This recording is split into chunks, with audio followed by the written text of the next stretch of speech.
Coming up on More Than Before. Values are who we are, even when nobody else is looking. And if we don't have values, how do we value ourselves? How do we value other people? And how do we treat other people the way we would want to be treated, going back to the golden rule?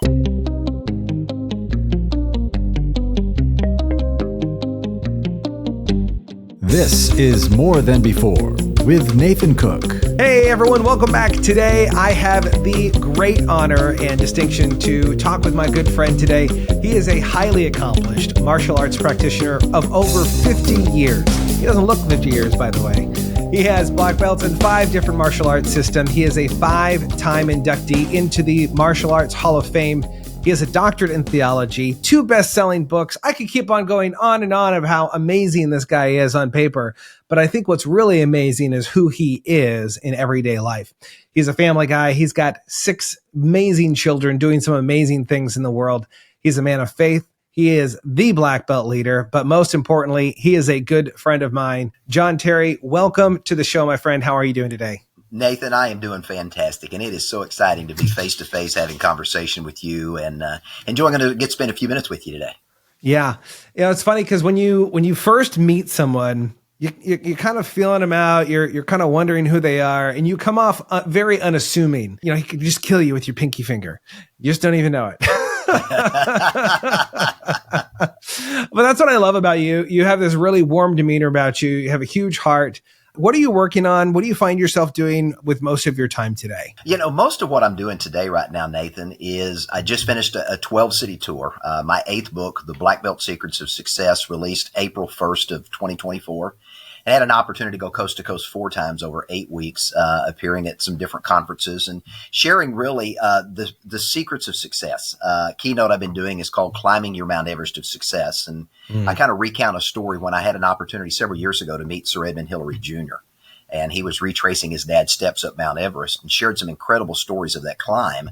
And so I took excerpts of that and kind of weaved that into an interesting story of how we all have to find our way to the top of success. And it's different for every one of us.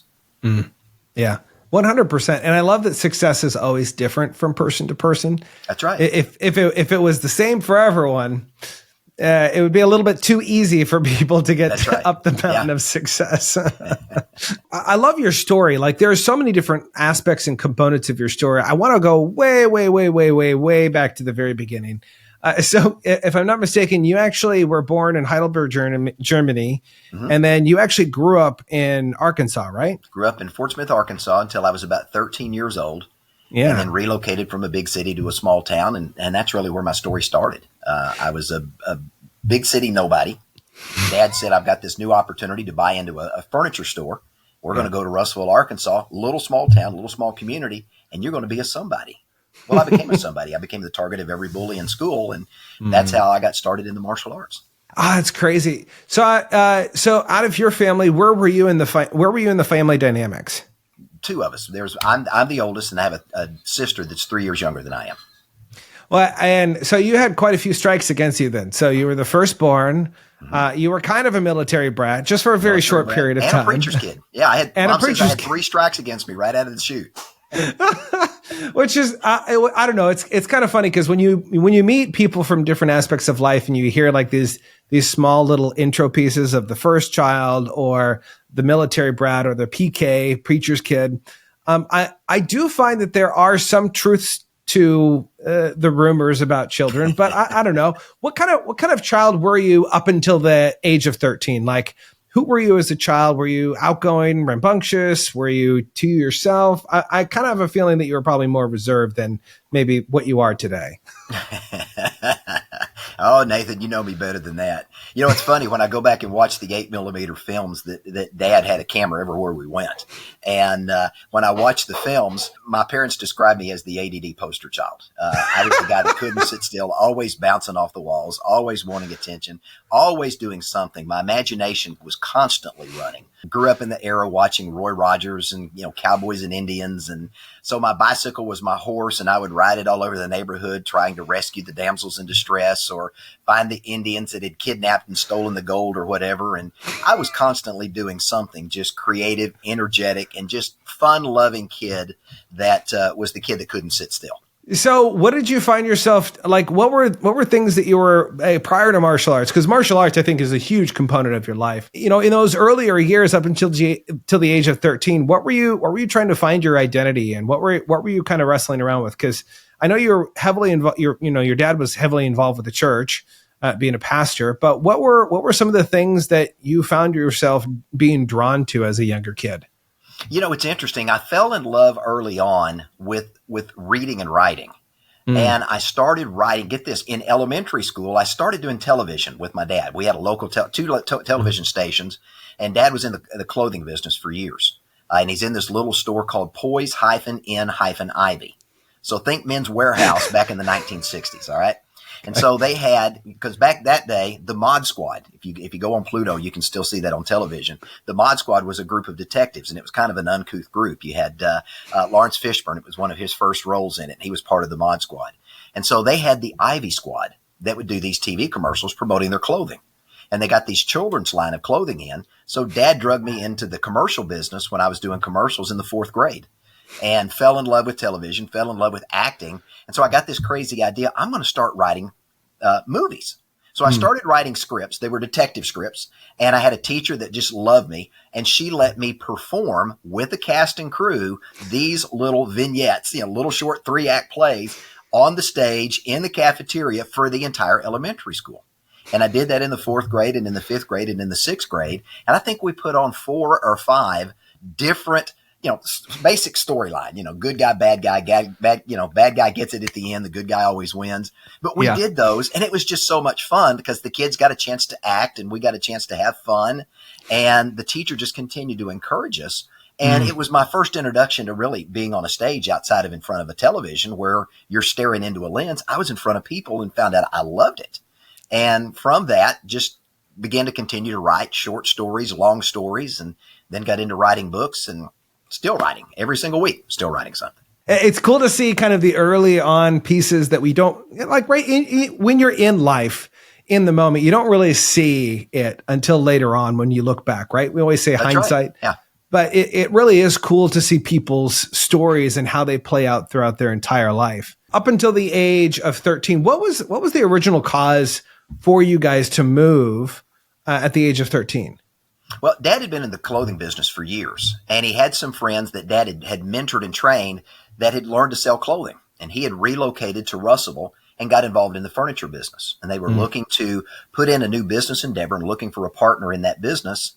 And so Pete, my neighbor and friend that Dad knew for years, reached out and said, hey, we've got this opportunity. If you'd like to invest in this business and come in and be a partner, we're going to open a furniture store. Well, Dad knew nothing about furniture, but he loved to sell. And it was an opportunity to be a business owner. And he said, yeah, I'll do that. So we loaded up the U-Haul and went from Fort Smith to Russellville, Arkansas.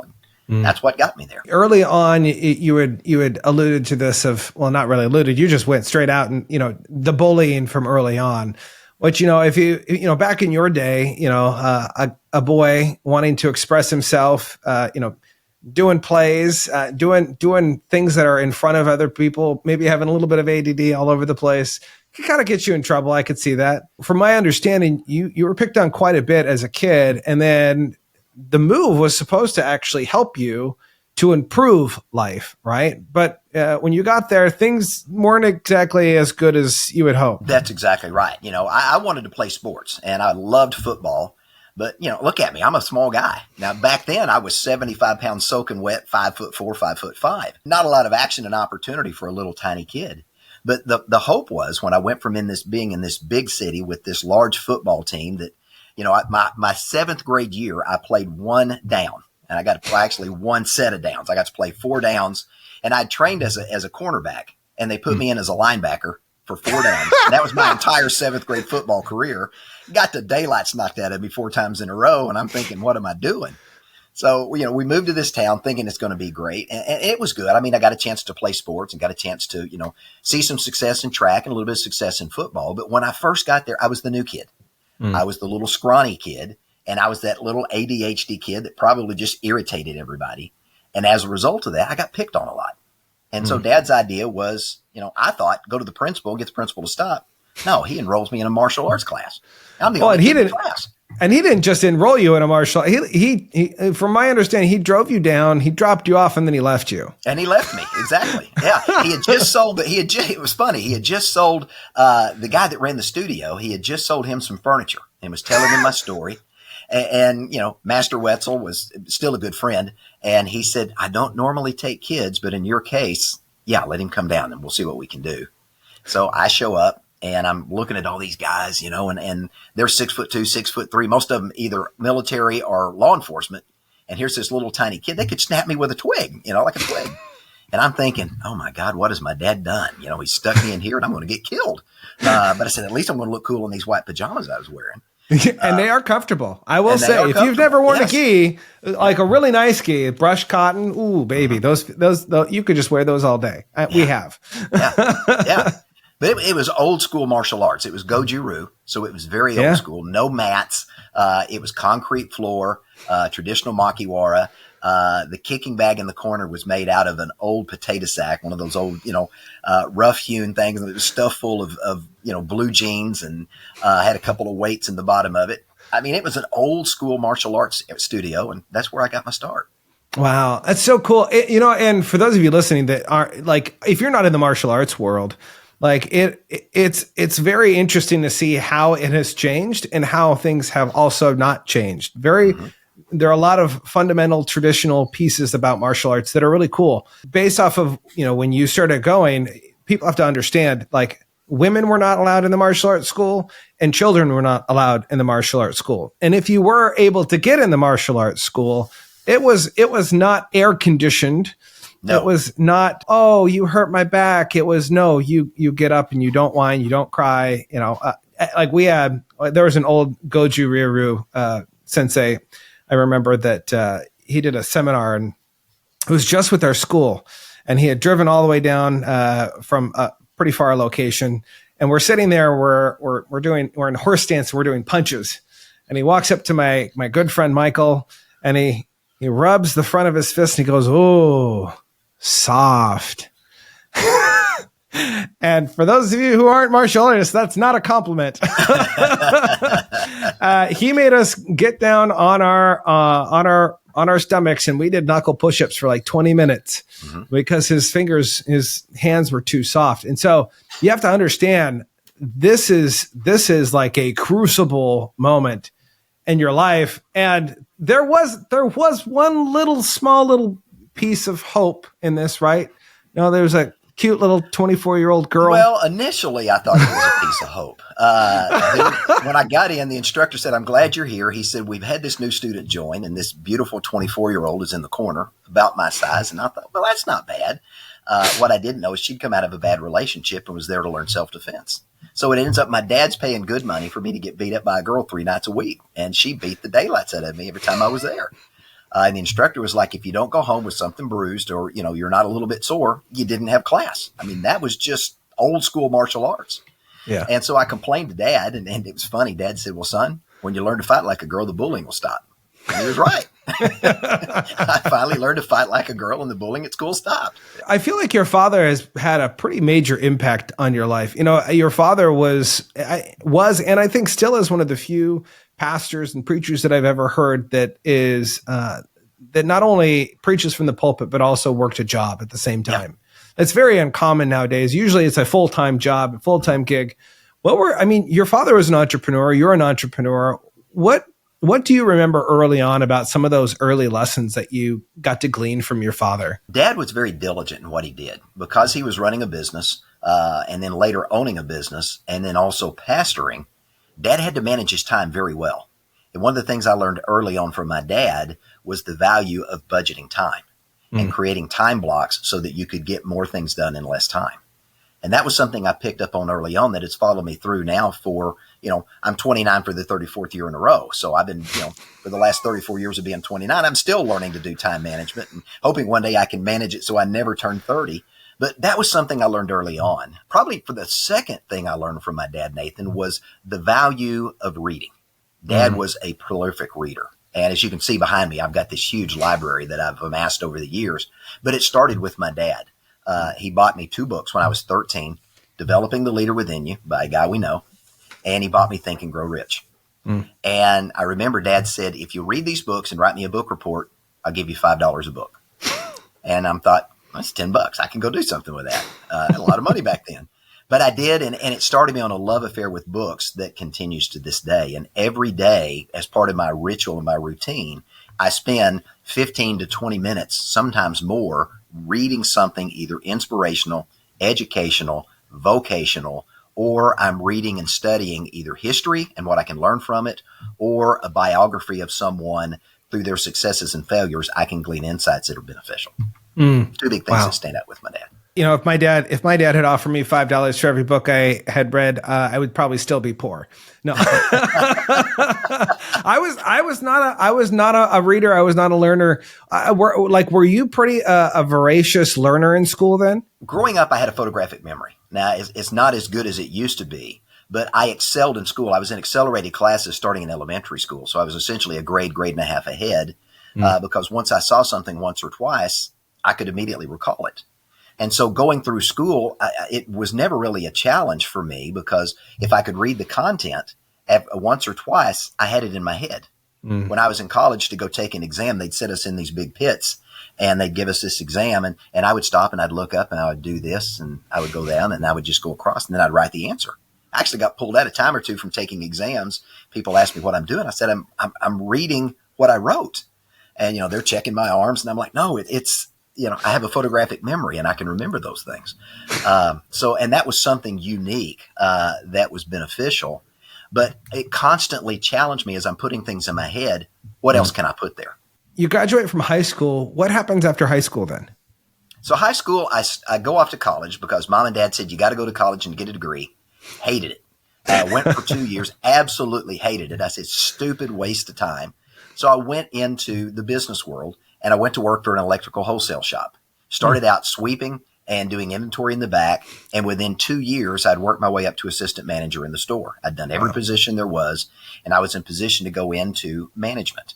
Had a company by the name of Prudential reach out and said, hey, we think you're fantastic at what you're doing. We'd love to have you come to work in the financial services arena. Something I'd always dreamed of doing. My uncle was a CPA. My grandfather was a banker. So money was something that intrigued me, and understanding how money works and how to make it work for you was intriguing. So I decided to pursue that. Well, I went into the world of Prudential and found out that everything with them was extremely regimented and you had to follow this very specific process and you couldn't deviate. And that wasn't me. I wanted to be able to go here or go there based upon how the client wanted to be sold to. And I didn't want to follow a basic script and do these things they demanded. So that world for me lasted about 6 months. Got a great education, learned a lot of the basics of insurance and investing and money management and things of that nature. But I couldn't fit in that little corporate box of having to sell specific products a specific way. So I went into the independent space, became very successful as a financial advisor early on. Individuals started saying, can you teach me to do what you do? Well, the next thing I know, I'm coaching and training and doing sales and marketing and began to do more and more and more of that. And that was first phase of getting into the coaching industry, was doing that some 30 years ago, teaching other sales professionals how to sell. And then other people outside the financial services arena says, can you teach me to do what in my world, what you do in this world? And so that just began to open up some other opportunities as well. You're working hard. You're a really hard worker. Anyone that knows you knows that, like, you put your nose to the grind and you're going to get it done. And I would imagine that at a certain point in your life, maybe that was harder on your family than for you.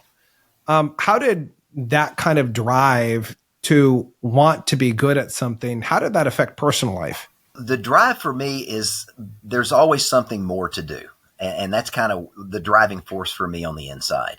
And I remember having spent some time in the financial services industry, went back to college and decided I wanted to get a degree. So I went back and got a degree in business management and business marketing.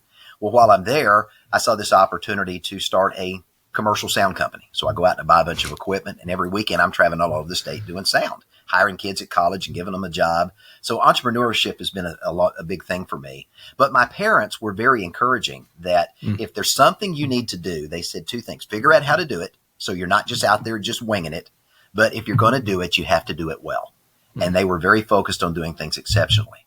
And so I became very driven. Now from that, you've got to be careful when you're very driven, because you can push yourself to the point. And I did early on in my mid-20s.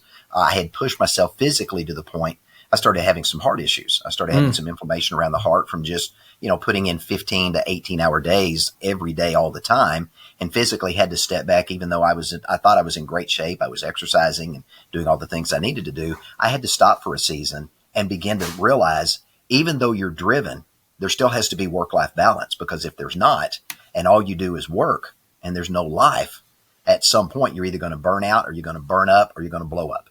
And that was a realization to me early on, that as driven as I am, there's a bit in a horse's mouth for a reason. Because if you just let the horse go, the horse is going to run till it drops dead. And so I had to learn to put the bit in my mouth and occasionally pull back, or give other people the privilege and the opportunity to speak into my life to pull back, so I don't just go full bore and burn up, blow up, or die. Yeah. I think it's really fascinating to talk to. Out of curiosity, when did you start teaching within martial arts? How old were you? I started teaching self-defense classes in college. And that was something I thought was important. Having a sister growing up and seeing, guys that I didn't want to mess with her, taught her a few things. She asked me to teach her friends. And so self-defense became an important part of my life. And I've really been teaching self-defense classes probably since I'd say my sophomore year of college. And I've done that on and off my entire life. My daughter, Jessie, now teaches self-defense classes. But my first teaching of martial arts was probably early 30s, when I got involved in teaching and learning Shorin-Ryu, and training in a different system, and had a chance, with the instructor's blessing, to start working with the kids and the youth in the youth program they were developing. And I had a chance to be an assistant instructor there. Wow. It's the reason I ask is I find there's kind of a shift. At least there was a shift in my world when I went from being the student to being the teacher. With power comes responsibility. We've heard that, right? But until you have power over a class, you don't realize how quickly it can go to your head. Things can go bad really quick. Things go really bad really quick. I just remember very specifically, I think I might have been maybe a purple belt or something like that. And my teacher said, "Okay, Nathan, I'm going to go out of the class for a moment, and you're going to lead the group in Sensei Says," which is essentially Simon Says, but, Sensei. And I don't know what happened, but let's just say power got to my head, and I had the entire class jumping on one foot and, squawking like a chicken. I'll never forget being disciplined, being put in the corner of the room. I don't know, I probably had push-ups or something like that. And then I sat for the rest of the class, to the end of the class. And it was a very vivid moment for me of remembering, there's something to this power thing that you can't let it go to your head. I'm curious for you, early on in your martial arts career, what was your relationship with this idea of power? And has that shifted in terms of how you view power today? Oh, absolutely. If I think back to my very first episodes of teaching, it was, look at me, I'm the teacher. And I learned early on, because oftentimes my dad would come down and watch the classes, and Dad would give me some critique and feedback. And being a pastor's kid, you got it whether you wanted it or not. And one of the things Dad reminded me early on is, he said, "Son, when you get up there to teach, it's not about you, it's about them." And realizing that my responsibility was to help them learn and grow. And if I was making it all about me and not about them, that became a problem for me, because I wasn't being an effective teacher. But it was very easy. I mean, the ADD kid that wants to get the attention, when you get put in that position of authority, it's very easy to say, "Look at me, here I am, here's what I can do." And then it becomes all about me rather than about the people I've been tasked to teach. And realizing I'm responsible for the outcome that they demonstrate when the real instructor comes back in the room, the senior instructor, and says, "Okay, show me what you were taught." And you've probably been there on the receiving end of that as well. Yeah. Yeah. I think another really interesting aspect of your life too is the fact that for 3 years you were a single parent. You've been married for 30 years now to your beautiful bride. Years. Yep. And there was a period where you were a single parent, and just recently my wife had some medical stuff that came up, and I was taking care of our kids and really juggling a lot of stuff. And I had this moment of thinking about, man, life would be incredibly difficult and almost feel insurmountable if it was just me raising my kids, my 3 kids right now. And I'm curious, during that period of your life where, you're working, you're trying to take care of your kids, you're trying to father them and teach them. And I'm curious, what were some of those lessons during that crucible time in your life of being a single parent? Nathan, that was a difficult time in my life, in trying to provide for my kids. And in providing for my kids, I had to travel in my work. Well, you can't travel when you got a 3-year-old and a 1-year-old if you've got nobody to watch them. Yeah. And, my oldest one had some separation anxiety because of the divorce that I'd gone through. And if I was gone for any period of time, it stressed him. And so I ended up having to reshape how I did a lot of my business during that time. But I made it my focus that if I do nothing else, my primary responsibility is to be the very best dad that I can, to raise them and help them get through this difficult time we were all getting through together, and to equip and prepare them for what life has for them. God put them on this earth on purpose for a purpose. My responsibility as their dad was to help them discover that and to develop that so they could step into the full potential of who they are. And so everything else in my world took a back seat. I was willing to make less money. I was willing to not travel as much. I was willing to not do the business related things because family came first. Making sure that family unit was secure. We had a roof over our head. We had food to eat. And we had fun in building and developing relationship together. That to me was the most important.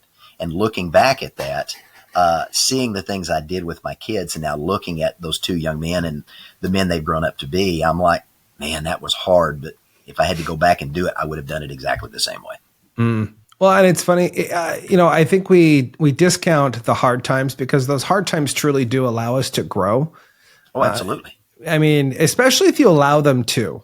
I remember going back to the martial arts stuff. I remember coming back from a tournament at one point, and I had my clock cleaned. I was wiped the floor with, and I remember coming back, and my sensei.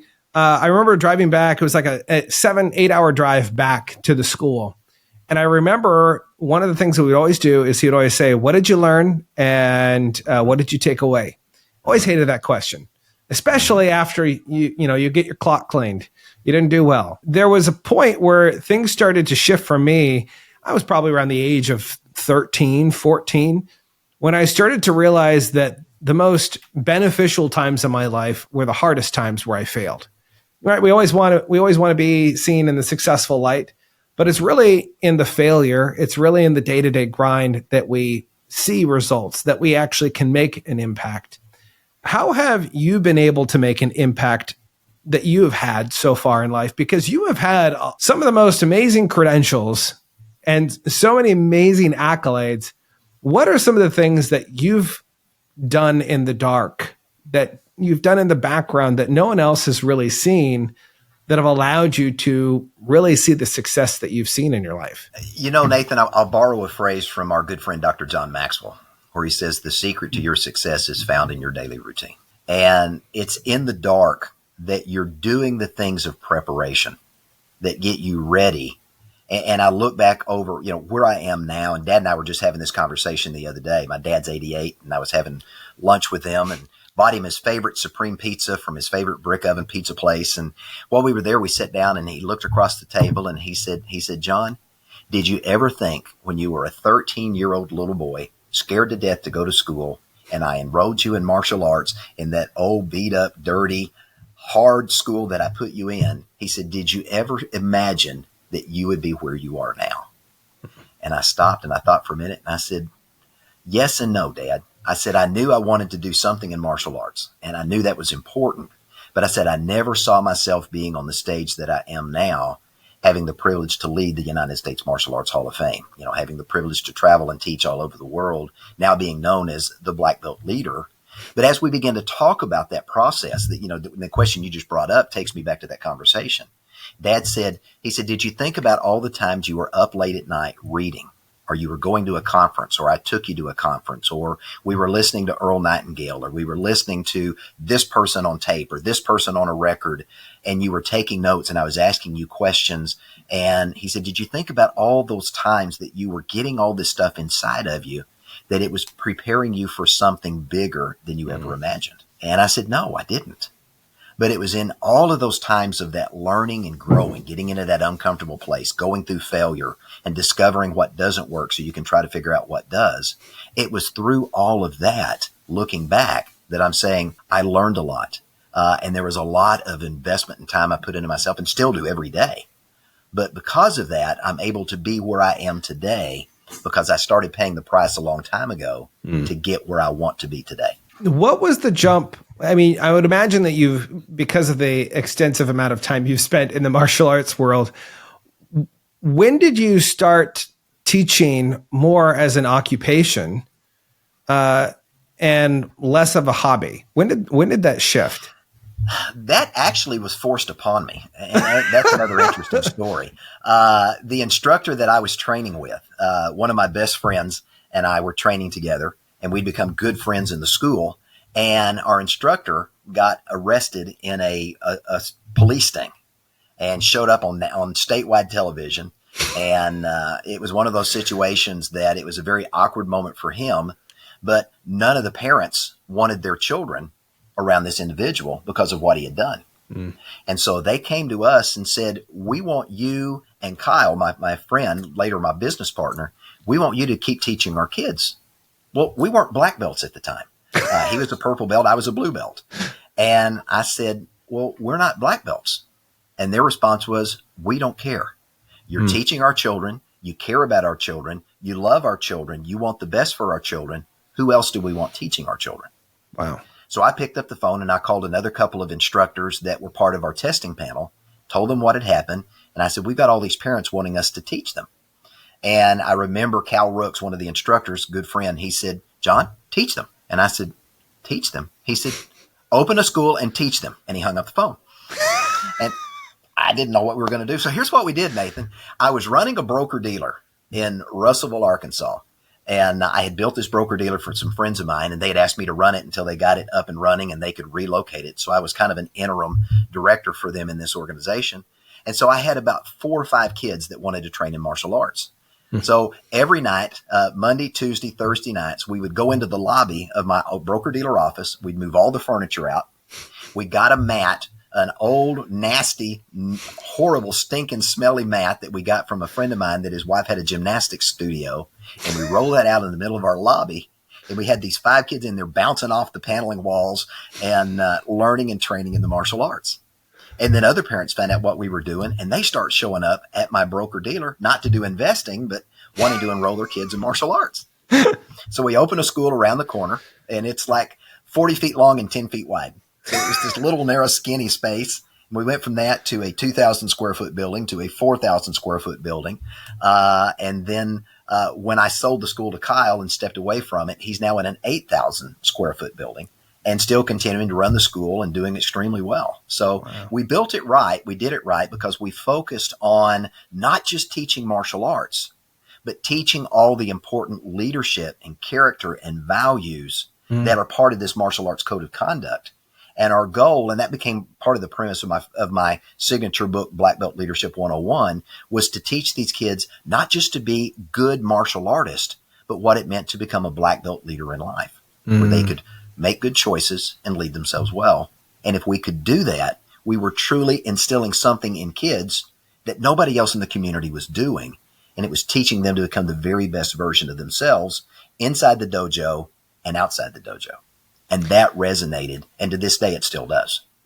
I feel like that is a pretty common thing that we find nowadays, that kids aren't learning core values. They're not learning leadership principles like they used to in sports. They're not. Like, yeah. I mean, it's fascinating to me to kind of look at this, because when I was growing up, that was the reason you were in sports. Yeah, to win, you wanted to be good at it. It wasn't necessarily that you knew you were going to go play in the NFL or anything like that, but there was character development in that. Your parents didn't let you quit. When I wanted to quit martial arts, my mom said, we already paid for the semester, you're going back. And she didn't let me quit. And I find it really fascinating that there are so few places to take children to not just learn how to do something, to learn a sport, but we really do lack the basic structure to teach people core principles of values. How important have values been in your life in terms of shaping you, but how important has it also been in carrying through, maybe even to your kids to today? Values to me, Nathan, has been really one of the most essential areas in my life. I recently had somebody reach out to me, and it was a humbling comment that I had someone share, and it was unexpected. And they reached out, and they'd known me since high school. And somebody reached out and said, I've been following you now for 30 some odd years in what you're doing. And here's one thing I just want to say. He says, you have been consistent in living out what matters to you. And he said, you've always been the same. And I've always knew that if you said you were going to do something, you did it. Now, that meant a lot to me in and of itself. But values are who we are, even when nobody else is looking. And if we don't have values, how do we value ourselves? How do we value other people? And how do we treat other people the way we would want to be treated? Going back to the golden rule. We've got to value people and see the value in them, but it starts with seeing the value in us. But having core morals and values that guide who we are, what we do, and the decisions that we make. You know, I find it interesting that people today are complaining about this recent law passed in Louisiana about being able to put the 10 Commandments back in school. And I'm like, well, why wouldn't we want to teach our kids not to steal, not to kill, not to, cheat on your wife or your husband, and some of these basic things that just make society civil. Mm-hmm. And that's what morals and values do. It creates a civil society where we can all live in harmony and peace with each other. Mm-hmm. But so much of what we see in society today, not only here in the United States, but in most of the Western world, is a destruction of values and morals. And with that, you begin to see the civility of society begin to crumble. Mm. And you go back in history, that was the fall of the Roman Empire. Yep. When they walked away from the morals and values that made them great, that civilization crumbled. Mm. Same thing happened with going back to the Grecian, looking at Greece in the ancient Grecian world. Same thing happened there. You go look at the Babylonian Empire. Same thing happened there. It's amazing that every great culture that's ever grown that had values and morals, and when those began to deteriorate, those began to fall, those great civilizations that ruled for eons crumbled and are no more. So lesson after lesson reminds us of the importance of these values and these morals in this culture. But when we walk away from it and we think that doesn't matter, it does, because for a civil society to exist, there has to be values and morals, and we all have to love each other, adhere to each other, maybe not agree, but agree to disagree rather than be willing to fight and destroy each other.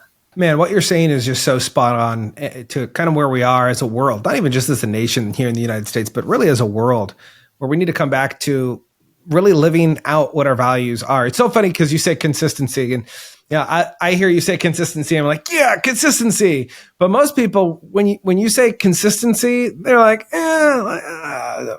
is there another way? Could we get to the top of the mountain another way? Is there an elevator that gets up here? No, there's not. No, there's not. Yeah. No. But truly, like, as you're going up the mountain of life, of success, of significance, it truly is those hard moments in life that challenge who we are. And I've said this before on the program that I think life is really the crucible.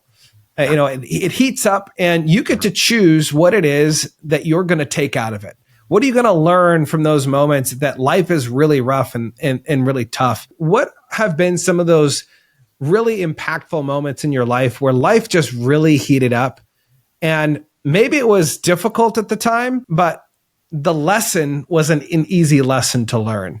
What were some of those lessons that you had to extract? And maybe in the moment you didn't extract it really well, but maybe later on in life you look back and you go, now I get the lesson. Now I get why I had to suffer or I had to struggle here so that I could be here to teach this and to help others. When I went through the divorce, that was a very difficult struggle in my life, because you have to go in and look at yourself and say, what part did I play in the process? It would have been easy just to point the finger at the other person and say it was all her fault. And for any relationship to dissolve, there's issues on both sides, and you've got to address your issue with that. But going through that struggle of being a single dad, trying to provide for my kids, trying to do those things, that was a difficult time for me because I was trying to be strong for them, trying to figure out what was next for me. And it was, like I say often, it's in that uncomfortable place that we don't want to go where growth happens. And we've talked about that all through the podcast so far. But I had to go there and I had to stay there. And then I think about when I got into starting the martial arts studio, the instructor that had gotten into trouble with the law, when he found out we were opening a school, he showed up at our school and threatened to bring all his black belts and beat us up in front of our students. And, so we had to deal with this constant war of this other instructor wanting to shut our school down and saying, well, we can't teach. We're not black belts. And I'm going to get the state of Arkansas involved and get you shut. We went through all of this mess. But out of that, it was that consistency of saying, we're going to do what we're going to do regardless of the pressure around us, because consistency compounds. But with consistency, there's another thing you got to have, and that's persistency, because you can be consistent, but the moment you quit, consistency's ended. So when you're consistent, you've also got to be persistent in pushing through those challenges and obstacles that we all face in life. My first son was born 3 months premature. And I remember going through that issue of having a young boy that was 2 pounds, 4 ounces, 13 inches long in a little plastic bubble, surviving for his life. I'm working, trying to take care of my wife at the time that was having health issues from this eclampsia condition she'd been in. And she had memory issues and couldn't remember who she was, where she was. And so I'm dealing with an amnesiac wife that we've got this small child that we're trying to raise. He was in and out of the hospital multiple times. That was another one of those dark moments of just, driving to Little Rock, wondering when you get there, is your son going to make it? Is he going to get through this period? Because at that time, he was one of the smallest premature babies ever to survive. Very challenging moment for me. And I remember thinking, if I could do something to change places with him, I would do that. And that to me was stopping and looking at that going, I've never thought that way before. But it was because this little life was dependent on me. And I was willing to do anything and everything in my power to try to make his life better. But I had to come to the realization I couldn't. It was one of those things I had to give it to God and hope that he gives the wisdom and the knowledge to the doctors, and that my son has an opportunity to respond. And I can say today that he's 36 years old and doing fantastic at what he does. And you wouldn't know today, if you saw him on the street, that, he would fit in the crook of my arm when he was born. And, now he's just this amazing young man that works in the manufacturing industry with all this computerized electronic stuff and is doing things I don't have a clue how it works, but he just absolutely loves it. Yeah, don't you just push the button and everything works? I love that you bring up faith, because faith is such a huge aspect of our life that when we lack in our faith, when we lack in our relationship with our Creator, we truly do struggle and suffer more, right? When you look at the Israelites and wandering through the desert, why were they there? Well, they didn't trust God. They were leaning on their own understanding. This is what we're going to do. And God said, okay, well, I'll let you do what you want to do. And there are times where God does that.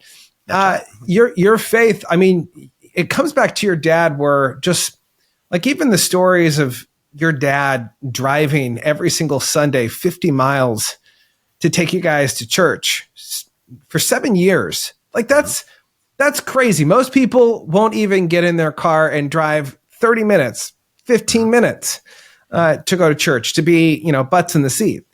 To hear your dad establishing that consistency over the years is quite remarkable to me. I'm curious about your faith, though. When did your faith become your own? And how did your faith continue to lead you and strengthen you through times of adversity? Nathan, for me, I think my faith really became real somewhere between 12 and 14, when I came to an understanding of what the Bible actually meant and what it meant to me. And from that, it's really been a driving force of what I've done my entire life. I started early on in studying for the ministry, thinking I wanted to be like my dad. And for many years, I was a bivocational minister. Dad started out in children's ministry and evolved from that. And so when Dad was pastoring, I was doing sock puppets when sock puppets were really made out of socks, and not the fancy little things that we have today. But out of that, just the opportunity to understand that there was something bigger than me, and that I had an opportunity to serve a cause, that is the cause of Christ, that was bigger than me. That's been an important part of everything I've done. And to think about the fact that every single person that has ever been created is a unique creation, one of a kind, that has been put on this earth on purpose for a purpose, and that God loved them so much that he sent his only son to die for them. Had they been the only person that had ever committed a sin or an atrocity or violated God's commands, he would have done that for them. That was moving to me. And that was an understanding of the compassion and love and value that I need to have for other people. And so what I had to learn to do over time is when I see other people, I learn to see them as a unique creation of God. And, sometimes when it's people that you really don't like or you really don't want to be around, it's hard, but it's in that learning process of understanding that they may not be where they're supposed to be, but God created them on purpose for a purpose. And if I can have an opportunity to speak in their life to help them to discover that or realize that or come to an understanding of who he is and the incredible relationship they can have with him, that's something that drives me to do what I do every day. My wife and I were having a conversation.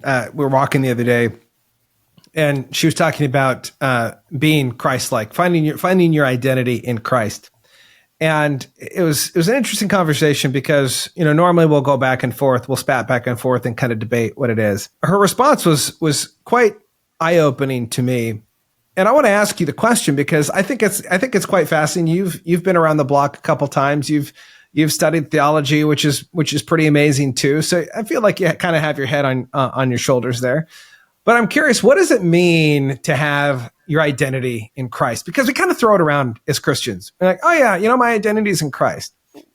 And if you were to ask that person, what does that actually mean? I think most people would go, right? Because identity is a huge piece, especially for someone who believes in Jesus Christ. Like there's something to be said about this. What does it mean to have your identity in Christ? Yeah. To me, it's understand because an identity is who you are. And when we talk about, your identity being in Christ, it's understanding the uniqueness of what Christ has put inside of you. And when you understand the uniqueness of what he's equipped you with and what he's prepared you with and what he's called you to do, when you begin to live that out and you begin to experience that and the people around you begin to experience that to me is identifying with Christ. Being willing to sacrifice what you want to do for the benefit of other people. That's living the Christ life. Being willing to have compassion for people and give people the opportunity to give forgiveness for things they've done to offend you. And as a result of, them doing something that you think could be unforgivable, that again is identifying with Christ. So to me, it's our identity of who we are and how we live our lives and allowing the love and the life and all the incredible examples of servant leadership that we read in the Gospels and allowing that to manifest through our lives in our own unique way so that we become, as I like to describe it, a walking, talking, living, breathing Bible that if the way we live our lives has people come and say, well, Nathan, what is it about you that's different? John, what is it about you that's different? Then we get the opportunity to communicate with them and share with them, here's what makes me different. Oh, I love that answer. Yeah, it was funny because when Willow was answering me, I was, my wife is very smart, but there's sometimes that she just says something that stops me in my track. And in that moment, she looked at me and she said, I think finding your identity in Christ is when we stop trying to please everything else in the world and we just do things to please God. Oh, that's good. And it was so profound. I was like, that's amazing. Like, I wish I could have said an answer like that because it's like, right. We find our identity in accolades. We find our identity in stuff. We find our identity in other people, the spouse, our kids. And what we do is we seek approval from these people. We seek approval from these things of, am I doing it right? Is this okay?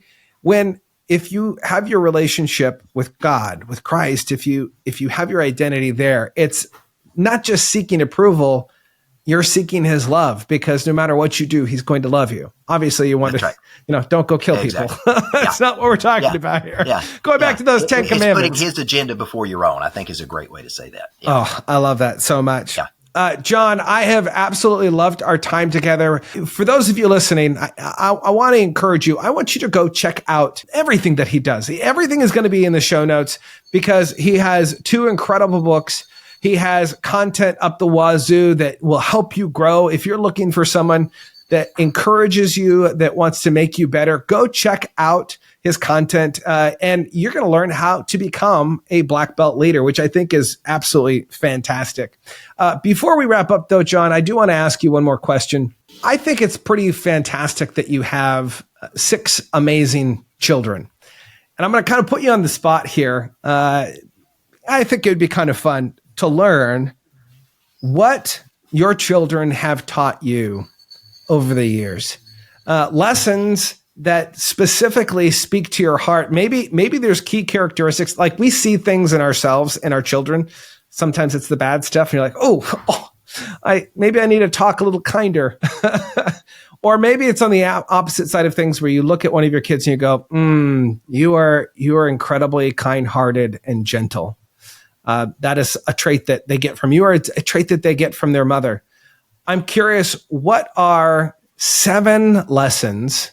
6 lessons, not 7. Yeah. Surprise, there's another child. What are 6 lessons that you could glean from one of each of your children over the course of the last few decades?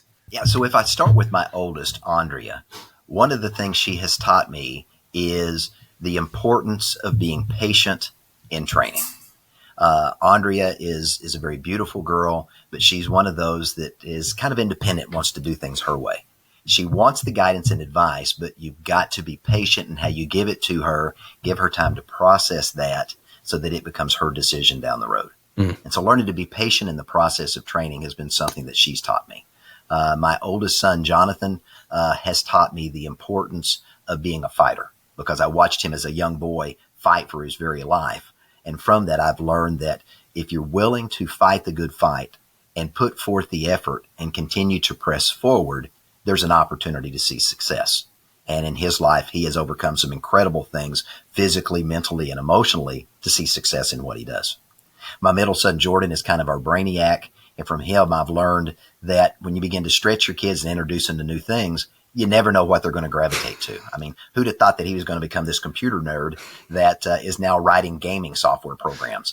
And so out of that, it's don't try to put your child in a box and think, I want him to be this, because I had some specific things I thought I wanted him to do, and I wanted to groom him to that, but that wasn't who he was. And so I learned from him to identify and understand the uniqueness of each of our children, and that their gifts and their callings may not be the gifts and callings I think they should pursue, and give them the autonomy to be their own person and step into the greatness of who they are. From my middle daughter, Jessie, I've learned that sometimes when your kids follow you and they see what you do, they want to follow in your footsteps. And so Jessie, I've written 8 books. Jessie's written 29, and she's only 25 years old. So now the contest is, can I catch up with my daughter? But she is one of those that's developed this entrepreneurial spirit. And one of the things I've learned from her is there's always something more that you can do. I mean, this is something I've lived out in my life, but her seeing all the things that she's doing and all the things she's touching in the life she's changing, it reminds me it's easy just to sit back and say, okay, I've done enough. I'm going to slow down. But no, I mean, if you're called to be driven, go drive. And, you can rest when you're dead. So let's just go drive. And from that, it's just kind of become this little competition that, I'm going to keep up with you. Can you keep up with me? And, Mark Cole calls us the dynamic daddy-daughter duo. So we fight over who's Batman and Robin. So with Joshua, my youngest son, one of the things I've learned from him is that sometimes your kids are smarter than you are. And it's important to learn the lessons they want to teach you about life that you may be overlooking because they see the world differently than you do. My youngest daughter, Kira, what I have learned from her is she is a giver of gifts, and that is who she is. And I've learned that sometimes words are valuable, but at other times it's the giving of a gift. It's a hug. It's, stopping at McDonald's and getting a sweet tea. It's, hey, let's go play some putt-putt and let's just go spend time together, learning to recognize the unique language of love that each of my children speak is different. And so that's a lesson I've learned from her that's been extremely valuable. And then from my wife, the last lesson, if you want a 7th one there, the lesson I've learned from my wife is in the areas that I'm weak, she's strong. And together we've been able to do more than I could ever have done on my own. Drop the mic. Absolutely fantastic. John, I really do thank you so much for being on the show. It has been a pleasure to talk with you, to hear your story. I know that each one of you listening right now is full of great wisdom that he was able to pour out to us on this short amount of time.